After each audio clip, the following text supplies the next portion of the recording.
आ जाओ बेटा, ध्यान देना। बेसिक्स ऑफ अकाउंट्स हमारा चल रहा था, हमने अकाउंटिंग कॉन्सेप्ट स्टार्ट किए थे लास्ट लेक्चर में। सबसे पहला वाला कॉन्सेप्ट हमने देखा था गोइंग कंसर्न कॉन्सेप्ट। ये कॉन्सेप्ट क्या कहता है कि जब भी आप अकाउंटिंग करो तो आपने आपके बैक ऑफ द माइंड में ये सोचना है कि life of the business is infinite.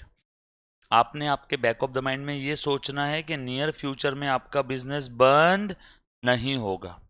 आपने ये सोचना है, नीदर आपका इंटेंशन है नॉर नेसेसिटी। ना ही बिजनेस बंद करने का आपका इंटेंशन है और ना ही ऐसी कोई ज़रूरत है। ज़रूरत बिजनेस बंद करने की मतलब आपकी एसेट्स कम और लाइबिलिटी ज़्यादा हो गई, यानी आप इंसॉल्वेंसी की तरफ जा रहे हो। नादार, बैंकरप्ट, दिवालखोर, दिवालिया। यस और नो? इंसॉल्वेंट होना मतलब दिवालिया हो जाना। और ये कब होता है? जब आपकी एसेट्स कम हो जाती है और लाइबिलिटीज ज़्यादा हो जाती है। आपके पास संपत्ति कम है 80 रुपए की और लोगों का देना है 100 रुपए, तो उस केस में आप क्या बन जाओगे? इंसॉल्वेंट। यस और नो? तो ना ही जरूरत है, मतलब आप इंसॉल्वेंसी की तरफ नहीं जा रहे हो, और ना ही आपका इंटेंशन है, और आपका बिजनेस लंबे समय तक चलेगा और नियर फ्यूचर में बंद नहीं होगा। अगर आप ये सारी बातें सोच करके अकाउंटिंग कर रहे हो, that means you are following the going concern concept. और ये कॉन्सेप्ट है, इसीलिए हम लोग असेट और एक्सपेंस को बाइफरकेट कर पाते हैं। रीजन, गोइंग कंसर्न है मतलब बिजनेस का फ्यूचर है। यस और नो? गोइंग कंसर्न है मतलब बिजनेस का फ्यूचर है। बिजनेस का फ्यूचर है मतलब जो कोई भी एसेट आपने खरीदा होगा उसका फ्यूचर में बेनिफिट है। फ्यूचर में अगर बेनिफिट है तो ही तो वो आइटम क्या है? एसेट है। एसेट का मतलब क्या है? Resources having future economic benefit. But future रहेगा कब? जब गोइंग कंसर्न रहेगा। यस और नो? फ्यूचर कब रहेगा? जब गोइंग कंसर्न रहेगा। मान लो फ्यूचर ही नहीं, गोइंग कंसर्न ही नहीं, गोइंग कंसर्न नहीं तो बिजनेस का फ्यूचर नहीं, फ्यूचर नहीं, फ्यूचर में बेनिफिट नहीं, बेनिफिट नहीं, असेट नहीं, असेट नहीं तो क्या बन जाएगा? एक्सपेंस। या फिर एक और एग्जांपल लो, आप सभी को मालूम है capital expenditure. Capital expenditure long term benefit हमने बेसिक टर्म में देखा था। जो बच्चों को याद नहीं है वापस बताता हूँ। कैपिटल एक्सपेंडिचर ये ऐसा एक्सपेंडिचर है जिससे हमें लॉन्ग टर्म बेनिफिट मिलता है। एग्जांपल बताओ, फर्नीचर खरीदा, कैपिटल एक्सपेंडिचर। फॉल सीलिंग किया, कैपिटल एक्सपेंडिचर। प्रोजेक्टर खरीदा, capital expenditure. Computer, car, building खरीदा, कैपिटल एक्सपेंडिचर। तो कैपिटल एक्सपेंडिचर से आपके बिजनेस में एसेट पैदा होती है और कैपिटल एक्सपेंडिचर का बेनिफिट लंबे समय तक रहता है। बट वो लंबा समय रहेगा कब? जब गोइंग कंसर्न रहेगा। सो अगर गोइंग कंसर्न ही नहीं है तो बिजनेस का लंबा समय नहीं है। लंबा समय नहीं है तो लंबे समय तक इसका बेनिफिट नहीं है, और लंबे समय तक इसका बेनिफिट नहीं है मतलब कैपिटल एक्सपेंडिचर नहीं, तो सब कुछ क्या बन जाएगा? Revenue expense. सो कैपिटल और रेवेन्यू आइटम को भी किसने बाइफरकेट किया? Going concern. असेट एक्सपेंस को किसने बाइफरकेट किया? Going concern. Fix asset current asset को भी किसने बाइफरकेट किया? गोइंग कंसर्न ने। और लॉन्ग टर्म शॉर्ट टर्म को भी going concern. So going concern है इसीलिए सारी चीजें। अब थोड़ा सा और एक पार्ट जो इससे रिलेटेड बाकी हो बताता हूँ, ध्यान से सुनना। थोड़ा सा एक्स्ट्रा है, आपके सिलेबस के थोड़ा सा बाहर का है, बट आपके लिए काम का है, भविष्य में ज़रूरत पड़ सकती है। ध्यान से सुनो बेटा। अब मुझे कोई ऐसे बिजनेस का एग्जाम्पल बताओ जो गोइंग कंसर्न फॉलो ही नहीं करते। ट्राई करो। ऐसे कोई बिजनेस जो गोइंग कंसर्न फॉलो नहीं करते। Exceptions to going concern concept. Agricultural goods. क्यों?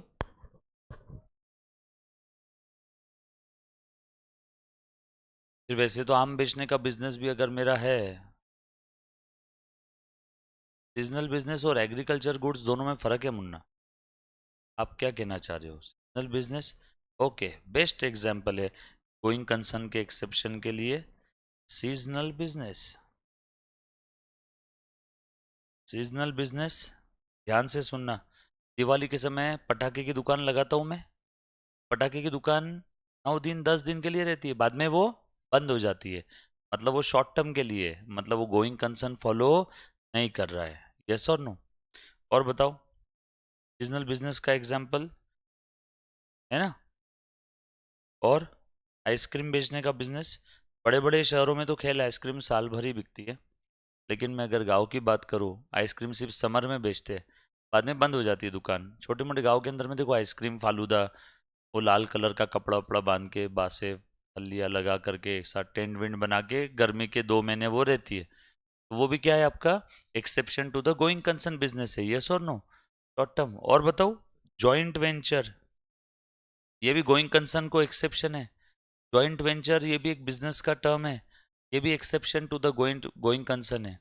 जॉइंट वेंचर क्या चीज है, ध्यान से सुनना। दो या दो से ज्यादा लोग थोड़े समय के लिए साथ में आ रहे हैं, अपना अपना काम कर रहे हैं, उसके बाद अपने अपने रास्ते निकल जा रहे हैं, और जो भी उस काम का फायदा नुकसान होगा वो आपस में बांट रहे हैं। बस इस टाइप के वेंचर को हम लोग बोलते हैं जॉइंट वेंचर। इसका एक एग्जाम्पल देना चाहूंगा आप लोगों को जॉइंट वेंचर का। मैं एक बिल्डर हूँ और एक दूसरा बिल्डर है, दो बिल्डर है। एक बहुत बड़ी स्कीम आई है, 5,000 फ्लैट बनाने हैं, बहुत बड़ी जगह है। मुझे पता है ये मेरे भी अकेले के बस की बात नहीं है, और मुझे ये भी पता है कि मेरा जो कॉम्पिटिटर है उसके भी अकेले के बस की बात नहीं है।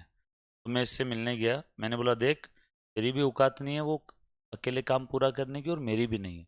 इससे पहले कि कोई दूसरा बाहर का बिल्डर आए वो काम हाथ में ले, क्यों ना स्पेसिफिक सिर्फ उस वेंचर के लिए, उस काम के लिए, उस वेंचर के लिए, उस काम के लिए, क्यों ना हम दोनों साथ में आ जाए।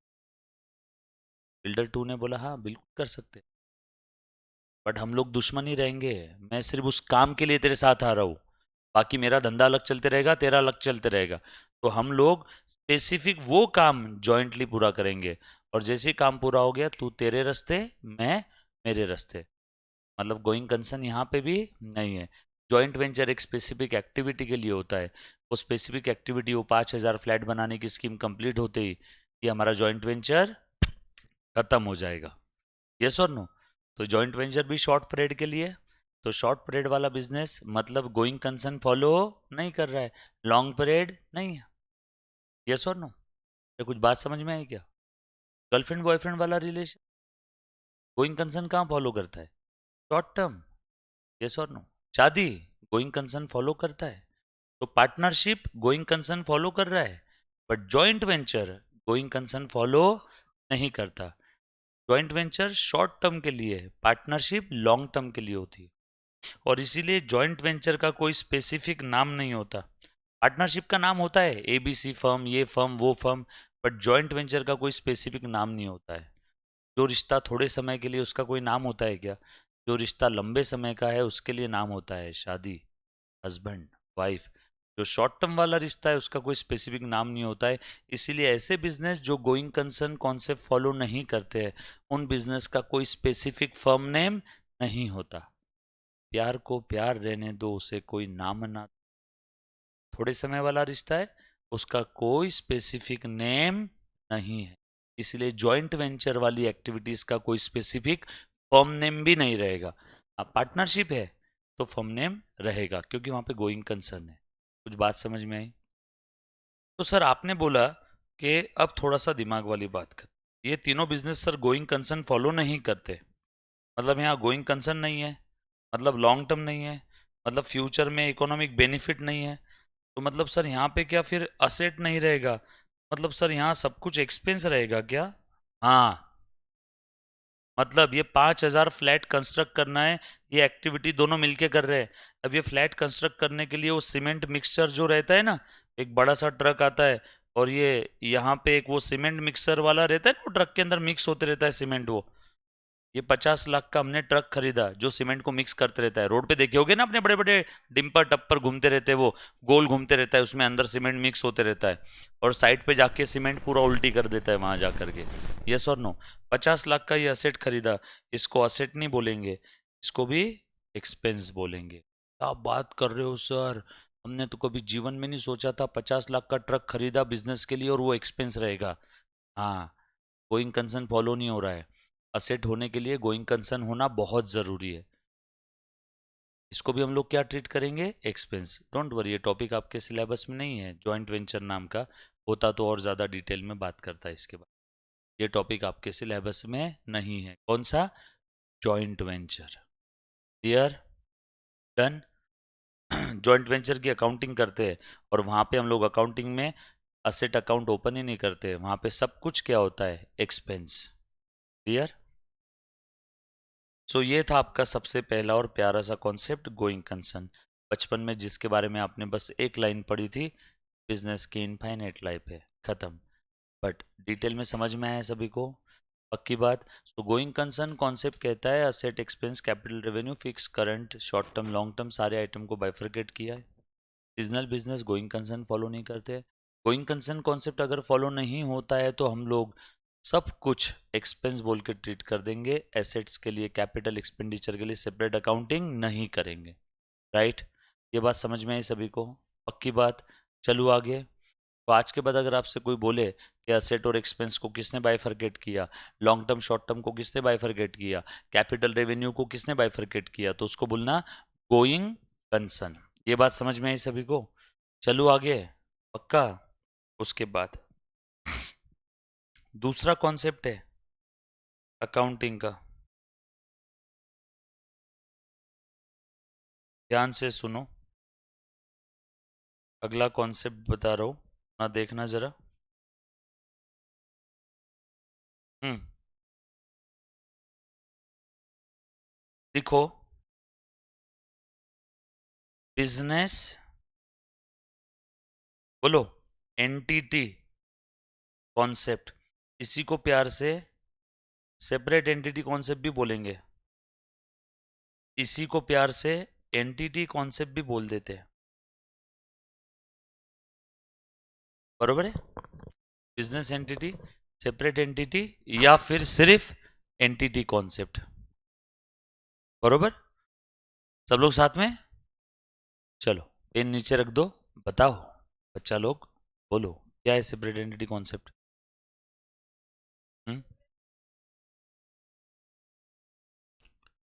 सेपरेट, सब काम खराब कर दिया लास्ट के एक वर्ड ने। और कोई, बस इतना भी तुम बोल देते थे ओनर बिझनेस दोन्ही वेगवेगळे माणूस आहे, तो भी काम चल जाता।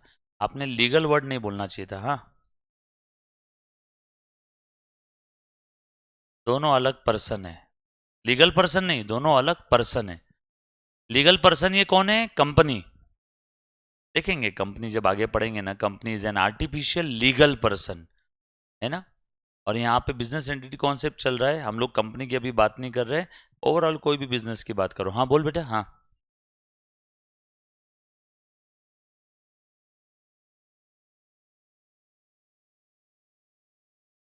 कंपनी अगर है तो कंपनी के नाम पे लैंड खरीद सकते हैं, हर बिजनेस के नाम पे लैंड नहीं खरीदते आएगी। आप कंपनी की बातें कर रहे हो, कंपनी के फीचर्स बता रहे हो, common seal, artificial person, perpetual succession, no. Business entity concept क्या कहता है, बहुत सिंपल सा कहना है इसका, हे अकाउंटेंट सुन, जब भी तू अकाउंटिंग करेगा ना, तब तूने ये सोच के अकाउंटिंग करना है कि ओनर और बिजनेस दोनों अलग अलग है, खत्म। ओनर और बिजनेस दोनों सेपरेट सेपरेट पर्सन है, दोनों सेपरेट लीगल पर्सन है, ऐसा नहीं बोलना।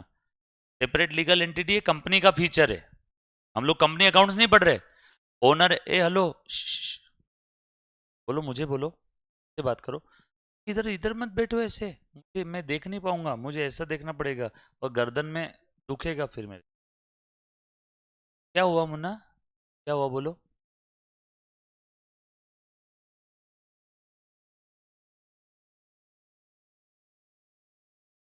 डन। हाँ आ जाओ, ध्यान से सुनो, क्या हुआ था। अच्छा, बड़े पैरे, आ जाओ आ जाओ, ध्यान से सुनो सब लोग। सो बिजनेस एंटिटी कॉन्सेप्ट क्या कह रहा है बेटा, owner and business are separate separate person, that's it. if you are doing like this, if you are following this concept and doing the accounting treatment, तो हम लोग बोलेंगे कि जब भी अकाउंटेंट अकाउंटिंग करेगा तो वो बिजनेस के पॉइंट ऑफ व्यू से अकाउंटिंग करेगा, ओनर के पॉइंट ऑफ व्यू से नहीं। लिखो मेरे साथ साथ, एग्जाम्पल के साथ बता दो, बहुत ही प्यारा और इजी कॉन्सेप्ट है। ये कॉन्सेप्ट का कहना है दैट ओनर, ये सारे कॉन्सेप्ट अकाउंटेंट को ज्ञान प्रदान करते हैं, ये सारे कॉन्सेप्ट अकाउंटेंट को गाइड कर रहे हैं। तो यहाँ पे कॉन्सेप्ट कह रहा है, हे अकाउंटेंट सुन, that owner and business are separate person, separate legal person यहाँ नहीं बोलना। हाँ, हर बिजनेस ये लीगल पर्सन नहीं होता है, सिर्फ कंपनी फॉर्म का बिजनेस ही लीगल पर्सन होता है। किराना दुकान ये लीगल पर्सन नहीं है। किराना दुकान अपने नाम पे लैंड नहीं खरीद सकती है। किराना दुकान के नाम पे तुम कार नहीं खरीद सकते। जो भी असेट खरीदना है उस किराना दुकान के प्रोपराइटर के नाम पे रहेगा। लेकिन कंपनी अपने नाम पे लैंड, बिल्डिंग, प्लांट कुछ भी खरीद सकती है। अंबानी के नाम पे नहीं, रिलायंस के नाम पे खरीद सकते हैं। बट मैंने किराना दुकान डाला हरीश किराना, तो हरीश किराना खुद के नाम पे कुछ भी नहीं खरीद सकता है। जो भी रहेगा प्रोपराइटर का रहेगा। इसीलिए यहाँ पे मैं ऐसा नहीं बोलूंगा कि हर बार दोनों सेपरेट लीगल पर्सन है, बस इतना बोलूंगा दोनों अलग अलग पर्सन है। सर इससे क्या हो जाएगा, ऐसा बोल के क्या कर लिया आपने, सुनो तो सही। That owner and business are separate person. आगे और लिखो, और क्या कहना है इस कॉन्सेप्ट का। While doing an accounting, comma, you have to think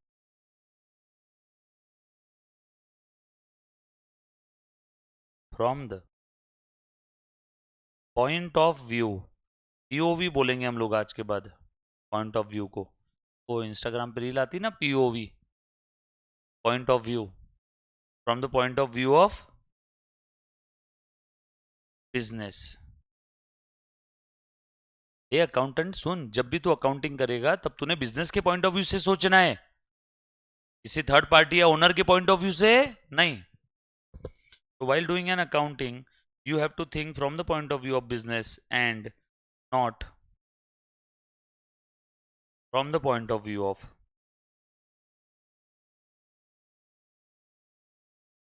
any other person, फिर चाहे ओनर ही क्यों ना हो। तो जब भी आप अकाउंटिंग करोगे तब आप बिजनेस को मद्देनजर रखते हुए अकाउंटिंग करोगे, बिजनेस के बारे में सोच के अकाउंटिंग करोगे। सर इसका मतलब नहीं समझा, लेकिन मुझे बता दो। अब बताओ, ओनर ने, ये देखो ये है ओनर, ये है बिजनेस। ओनर ने बिजनेस में 10,000 रुपए लेके आए, यस और नो। तो ओनर के जेब से पैसे कम हो गए और बिजनेस में पैसे बढ़ गए। बोलो अकाउंटिंग किसके पॉइंट ऑफ व्यू से करोगे, ओनर के या बिजनेस के? बिजनेस के। इसीलिए आप बिजनेस में अकाउंटिंग करते हो। बिजनेस में कैश आ गई तो कैश अकाउंट डेबिट, और ये ओनर ने लाया तो टू ओनर यानी टू कैपिटल अकाउंट। ओनर गया चूल्हे में, ओनर के पॉइंट ऑफ व्यू से नहीं सोचना है, किसके पॉइंट ऑफ व्यू से सोचना है, बिजनेस के। ऐसा करने के लिए हमें किसने मजबूर किया, इस बिजनेस एंटिटी कॉन्सेप्ट, यस और नो। इसीलिए ओनर अलग पर्सन है। और आप जानते हो, जब भी हम लोग किसी अलग पर्सन से पैसा दे लेते हैं तो इन फ्यूचर हमें वो पैसा लौटाना पड़ेगा क्या? इन फ्यूचर हमें वो पैसा क्या रीपे करना होगा?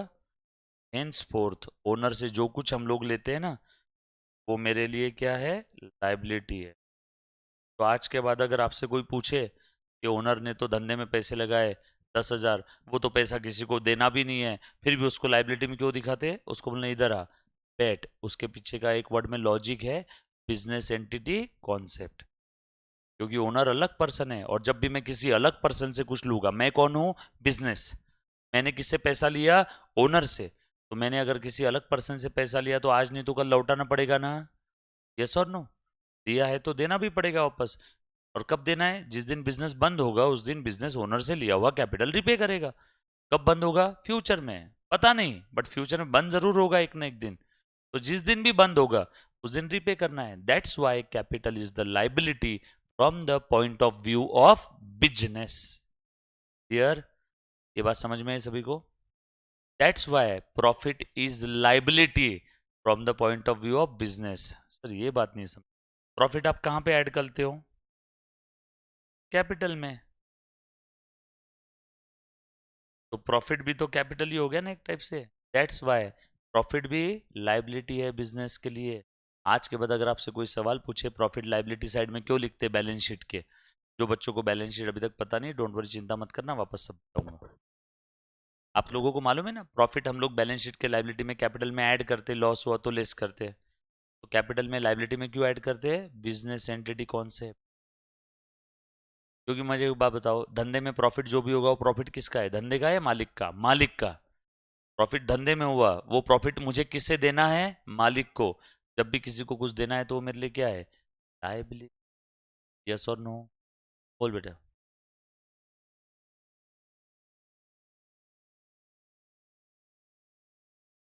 हाँ।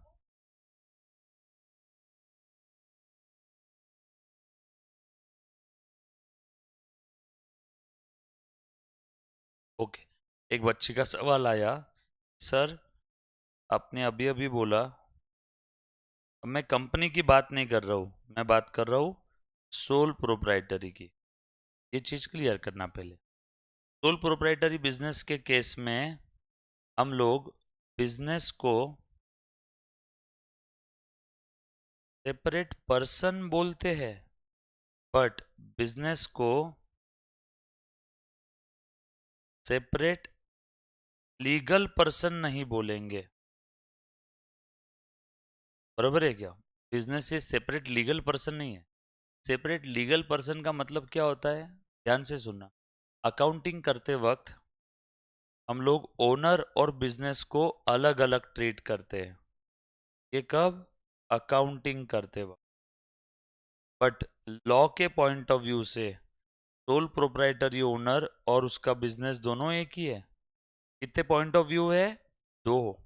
एक अकाउंटिंग का और एक लॉ का। मुझे एक बात बताओ, किराना दुकान के अंदर में फ्रॉड हुआ, वो दूध के पैकेट की जगह नकली दूध बेच रहा था, केमिकल वाला। पुलिस वहां चले गई प्रोपराइटर को पकड़ने के लिए। प्रोपराइटर क्या बोल रहा है? नहीं नहीं, मुझे मत पकड़ो, ये फ्रॉड रमेश किराना ने किया, मैं तो रमेश हूँ, रमेश किराना को जेल में लेके जाओ। तो वहां पे बोलेंगे भैया अकाउंटिंग के पॉइंट ऑफ व्यू से ओनर और बिजनेस अलग अलग है, अभी तेरे ऊपर कानूनी कार्यवाही हो रही है। कानून के नजरों में ओनर और बिजनेस दोनों एक ही है। कौन सा बिजनेस? Sole proprietor. कंपनी की मैं बात नहीं कर रहा हूँ, अभी कंपनी का देखेंगे कंपनी के समय। तो लॉ की नजरों में सोल प्रोप्राइटर और उसका ओनर एक ही पर्सन है। यस और नो? तो यहाँ पे लॉ की नजरों में बिजनेस ये सेपरेट लीगल पर्सन है ही नहीं। तो जब कोई सेपरेट है ही नहीं, तो लीगली अपने नाम पे कोई प्रॉपर्टी सकता है क्या?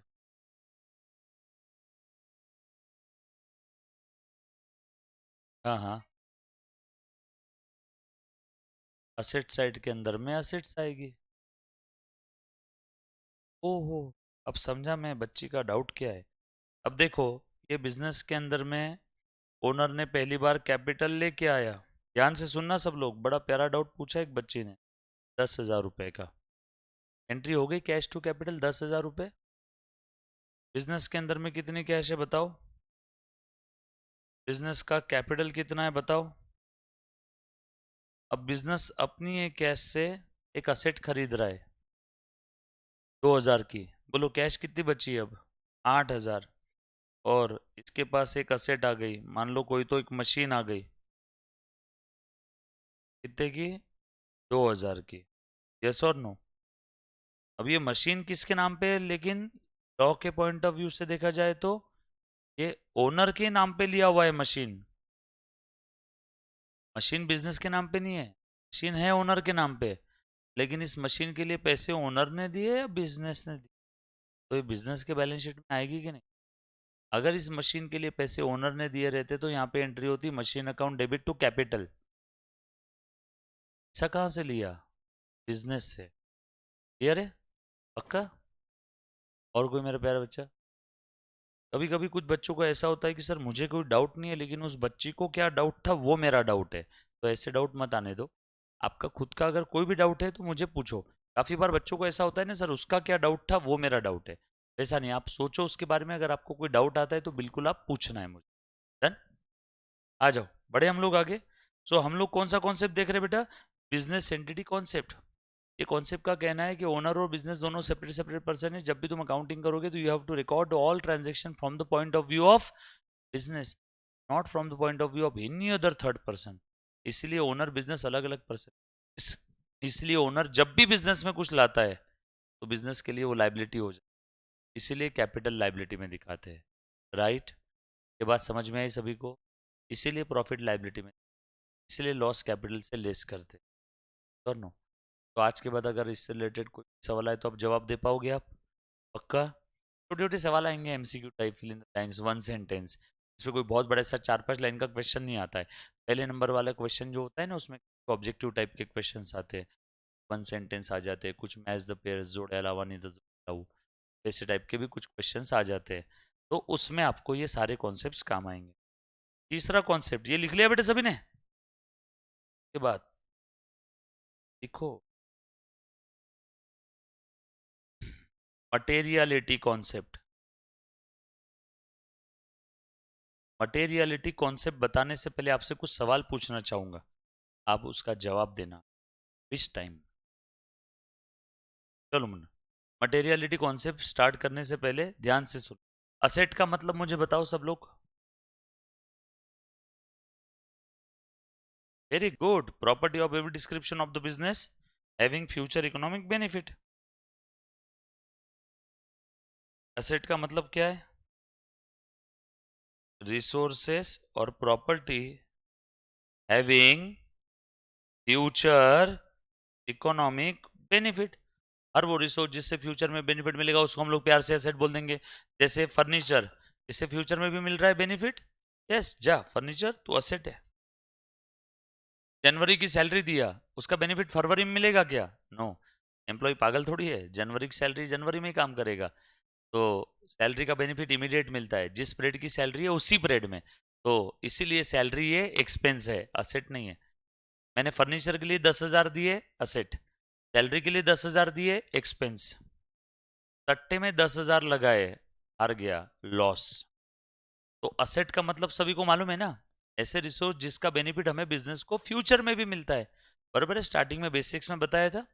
जो बच्चों का बेसिक नहीं हुआ डोंट वरी, वापस एक बार लूंगा, हाँ चिंता मत करना बिल्कुल भी। तो असेट का मतलब इतना तो हर एक बच्चे को मालूम है, resources having future economic benefit. चलो मुझे बताओ, अब ये डेफिनेशन है, ये मीनिंग है असेट का, ये क्या है? एफईबी, फ्यूचर इकोनॉमिक बेनिफिट। कैलकुलेटर है ना सभी के पास? वो कैलकुलेटर बिजनेस के अंदर में होता है ना, सभी के अंदर में। नहीं, कैलकुलेशन नहीं करना है। वो कैलकुलेटर असेट है कि नहीं है ये बताओ। कैलसी आपने खरीदा, 2-3 साल तक यूज करोगे ना आप इसको। कैलसी, बिजनेस में स्टेपलर देखा है? आप जब छोटे थे तब से अगर किसी की दुकान होगी तो जो दुकान में स्टेपलर है आज भी वही स्टेपलर है कि नहीं? पंचिंग मशीन, ये सब असेट हुआ क्या?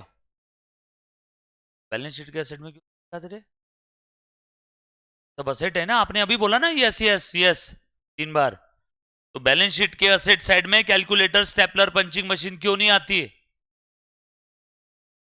अरे वापस वही चीज, अभी मैंने आपको हिंदी में पूछा, कौन सी भाषा में? हिंदी। कि ये असेट है क्या? स्टेपलर असेट है, तो बैलेंस शीट के असेट में क्यों नहीं है? हाँ, ये बिजनेस के कैश बॉक्स के अंदर में 500 रुपए पड़े थे, वो 500 रुपए दे करके हमने एक स्टेपलर लेके आया। अब बता, काय का ओनर बिजनेस के कैश से पैसे से लेके आया 500 रुपए स्टेपलर। अब बताओ ये स्टेपलर असेट है क्या? हाँ तो मैं भी तो वही बोल रहा हूं, असेट है।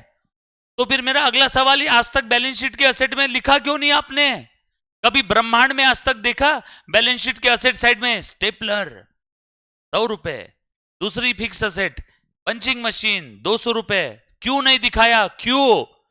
मैं वही सवाल पूछ रहा हूं, आपने आपके 11-12 के टीचर से पूछना चाहिए था ये।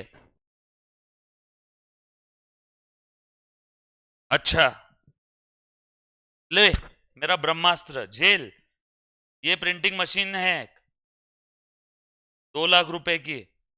अब बोल, मशीन लेके आए मैं जेरोक्स निकालने के लिए, है ये प्रिंटिंग स्टेशनरी से रिलेटेड? ये असेट में दिखाते हो क्या तुम? ये दिखाते हो असेट में प्रिंटिंग मशीन खरीदा हुआ, फिर ये क्यों नहीं दिखाया स्टेपलर?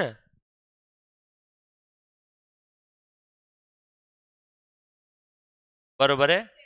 मतलब तू कौन सी जगह की, मार्स मंगल ग्रह की बैलेंस शीट में बच्ची देख के आई है स्टेपलर असेट साइड में? मैंने तो कभी जीवन में नहीं देखा। कहां पे है? तू कौन से देश से तूने अकाउंटिंग पढ़ी है बता, 11th 12th की अगर पढ़ी होगी तो। बैलेंस शीट के असेट में आपने स्टेपलर दिखाया? अरे पीएनएल में दिखाया होगा। क्लोजिंग स्टॉक किसका दिखाया तुमने? बरोबर।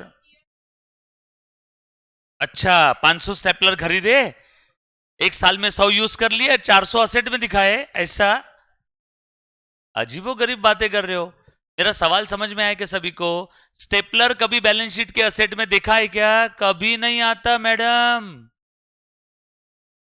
कौन से बैलेंस शीट के असेट साइड में आपने देखा stapler, calculator, punching machine?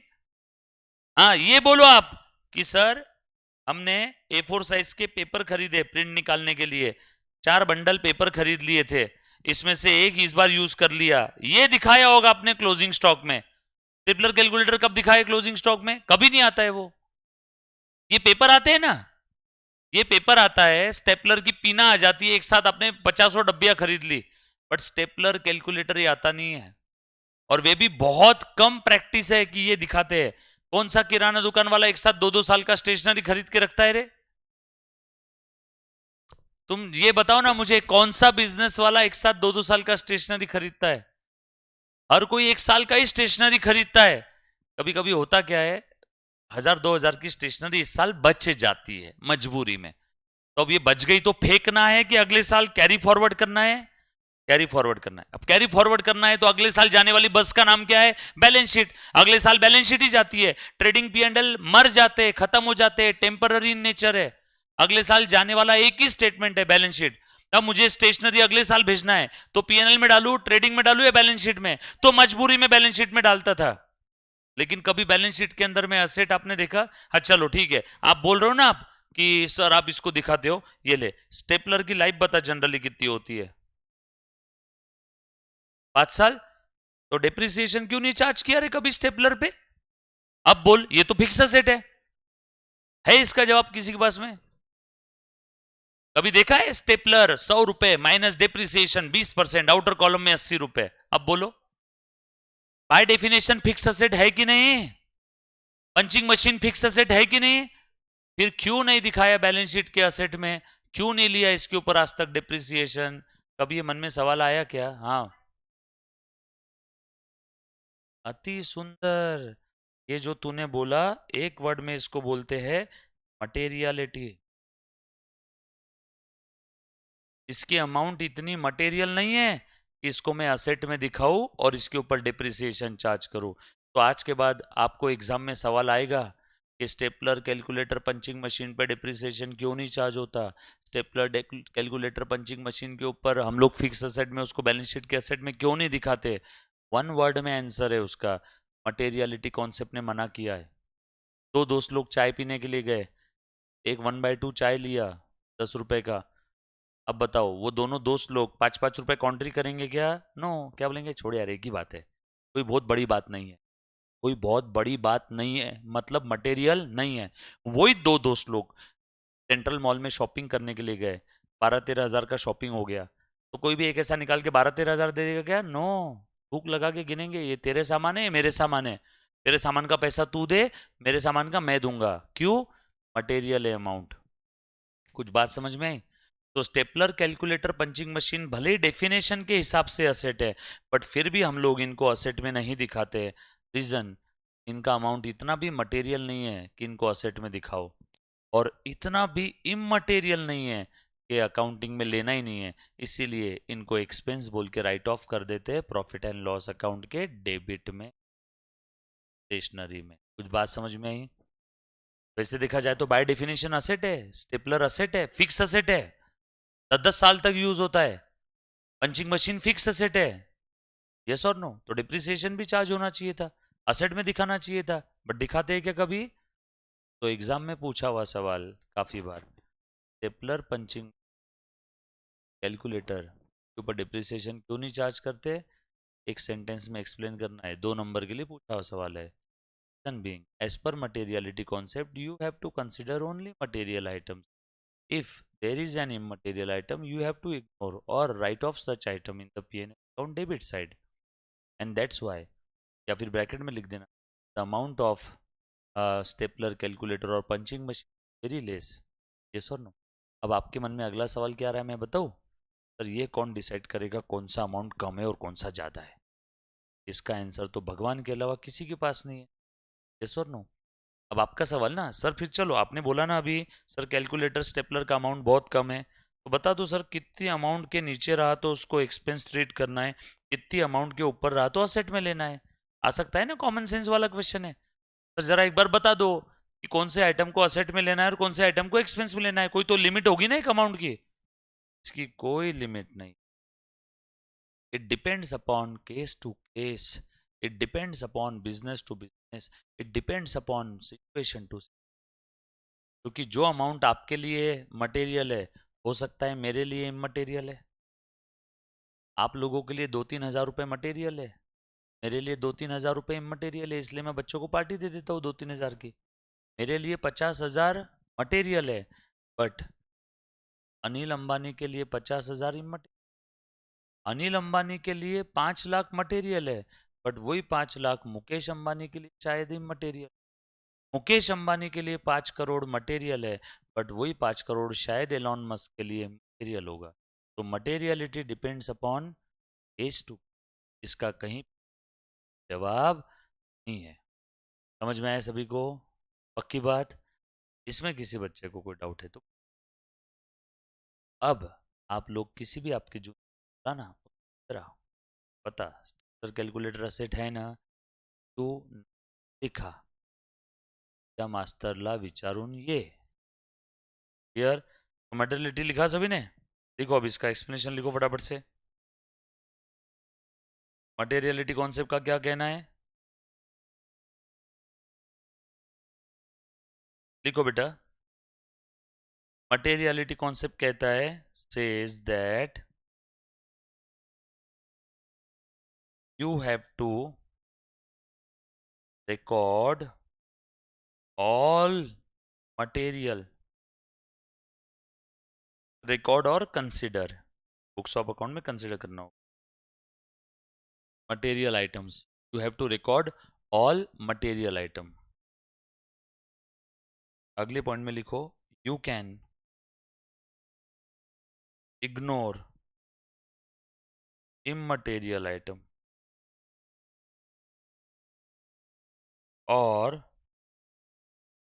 Can write off such immaterial item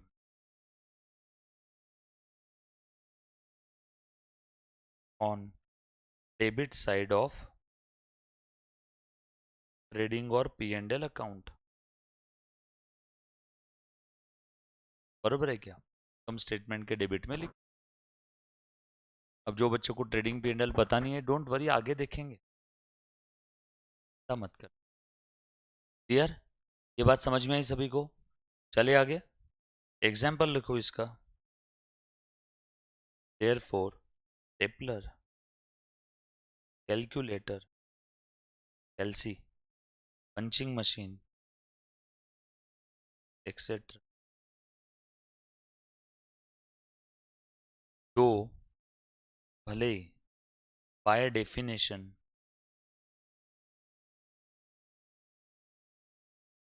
these items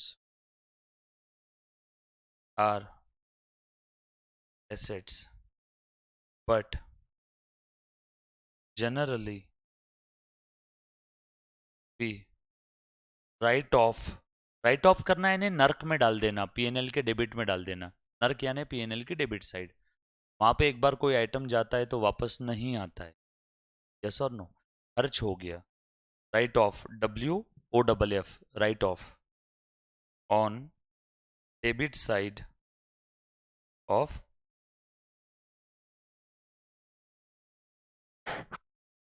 और जो आइटम को मुझे अगले साल कैरी फॉरवर्ड करना है उनको मैं कहाँ लेके जाता हूँ? बैलेंस शीट में। तो बिजनेस में गोइंग कंसर्न, अजर अमर, परमानेंट क्या है? Balance sheet. बिजनेस में परमानेंट या अजर अमर क्या है? Balance sheet. तो किसी बिजनेस की किसी बिजनेस को अगर मारना है तो उसके ट्रेडिंग P&L को मारेंगे या बैलेंस शीट को? कि बैलेंस शीट को मारना होगा। इसीलिए देखो, आप देखते हो ना, बड़े बड़े बिजनेस, एक बिजनेस दूसरे बिजनेस को खरीद लेता है, तो वो क्या खरीदते हैं? बैलेंस शीट को खरीदते हैं। ट्रेडिंग पेंडल नहीं खरीदता है। ट्रेडिंग पेंडल तो वैसे ही मर जाते हैं हर साल। ट्रेडिंग का बैलेंस मर के खत्म होके पीएनएल में चला जाता है। पीएनएल का बैलेंस पीएनएल मर के कहाँ भेज देता है? बैलेंस शीट में। और बैलेंस शीट कभी नहीं मरती। बैलेंस शीट अगले साल कैरी फॉरवर्ड होती है। इसीलिए आप लोग ओपनिंग एंट्री पास करते हो। बैलेंस शीट के सारे बैलेंसेस को नेक्स्ट स्प्रेड में ओपनिंग में लेके जाते हो। यस और नो? इस इसीलिए धूम थ्री में जब आमिर खान और उसका जुड़वा भाई उस बैंक को मारना चाहता था, धूम थ्री देखी है सभी ने? वो उन्हें ऐसा लगता था ना कि उनका जो पिता था जैकी श्रॉफ ने सुसाइड कर लिया, तो बैंक की वजह से मरा था, ऐसा लगता था उनको। तो वो सोचते थे बैंक ने हमारे पापा को मारा, तो बैंक के सामने जाके रोज दोनों छोटे बच्चे बैंक को पत्थर मारते थे ऐसे। वो मूवी में बताया हुआ है। बट पत्थर मारने से बैंक मरेगा क्या? फिर उन्होंने अकाउंटिंग पढ़ी। फिर उन्हें समझ, उसको मारना है तो उसकी बैलेंस शीट को मारो। फिर वो बड़े होकर के चोर बन के वो बैलेंस शीट की असेट साइड को चुराना शुरू कर दिया। और जैसे जैसे बैलेंस शीट की असेट साइड को चुराया, कौन सी असेट? कैश। तो बैलेंस शीट की असेट कम हो गई, लाइबिलिटी बढ़ गई, और वो बैंक बैंकरप्ट हो गया। यस और नो? कुछ बात समझ में आई क्या सभी को? Thank you very much guys, love you all, take care, bye.